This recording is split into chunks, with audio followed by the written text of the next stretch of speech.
Alright, so power went out. Tank is empty. There's a little arm right there. Channel locks right here.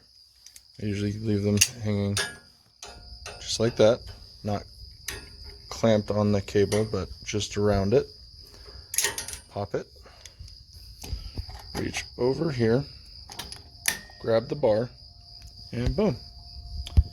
Can't get much more easy because the pressure here on the vice grips holds that little bar right there in the jaws at the right angle so that this will eventually pressurize. I'll bring it back when it's actually moving the needle.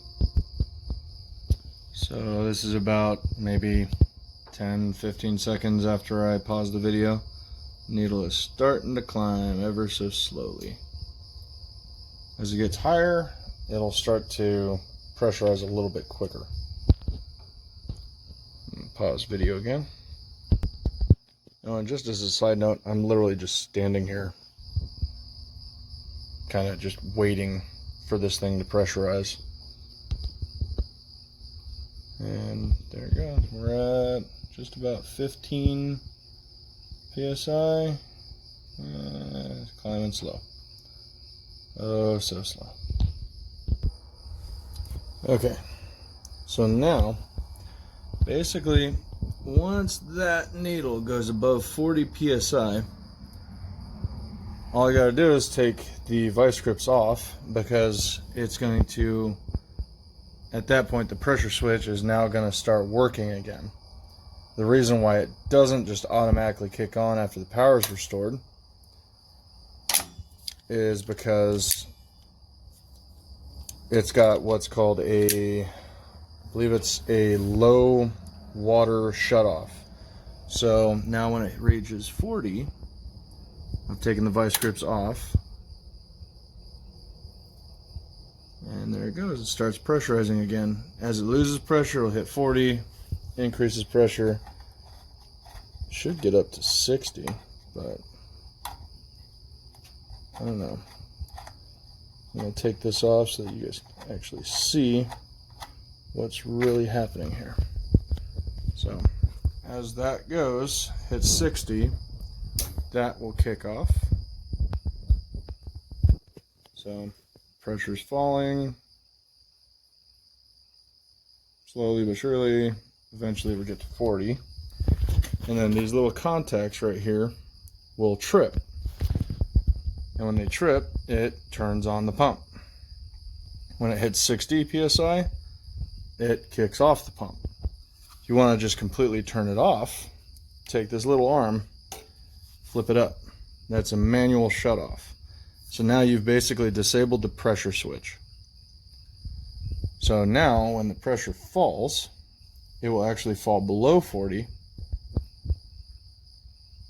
and then we'll have to repressurize again. So it's now below 40. I kick this arm back down, and look at that. The contacts are touching, and it's pressurizing. So that's how this whole little deal works. I'm not going to go into how to adjust the springs or anything like that.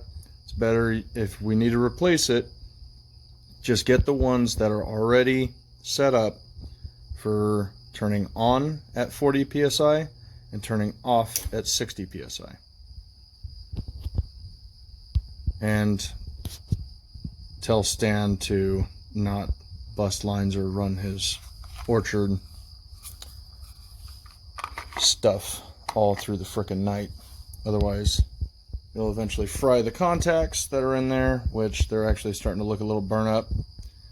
So this will probably need to be replaced within another 6-7 months, just because of it's being used so much. Alright.